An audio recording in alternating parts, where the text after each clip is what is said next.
Bangladesh is confronting a new wave of anger. Stories from Bangladesh. There was a protest there yesterday in the capital Dhaka. Perhaps protest is not the right word. The participants called it a bulldozer procession.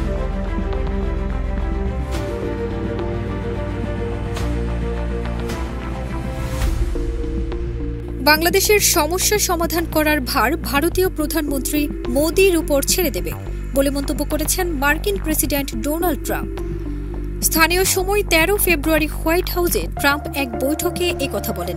সংবাদ সম্মেলনে এক সাংবাদিক জানতে চান, আমরা জানি বাংলাদেশে ক্ষমতার পালাবদলে বাইডেন প্রশাসনের সময় মার্কিন ডিপার্টমেন্ট স্টেট জড়িত ছিল। সম্প্রতি ডক্টর মোহাম্মদ ইউনূসের সঙ্গে জুনিয়র সোরসের বৈঠকেও তা প্রমাণিত। তো বাংলাদেশ নিয়ে আপনি কি বলবেন? ডোনাল্ড ট্রাম্প জবাবে বলেন, না, আমাদের ডিপ স্টেটের এখানে কোনো ভূমিকা ছিল না। বাংলাদেশের সমস্যা সমাধান করার ভার আমি প্রধানমন্ত্রী মোদির উপর ছেড়ে দিলাম।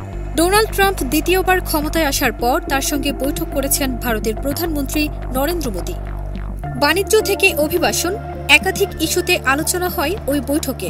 দ্বিপাক্ষিক সে বৈঠকের পরই যৌথ সংবাদ সম্মেলনেও অংশ নেন তারা। একই সঙ্গে ডোনাল্ড ট্রাম্প জানিয়েছেন, ভারত ও আমেরিকার মধ্যে আকর্ষণীয় বাণিজ্য চুক্তি হতে চলেছে।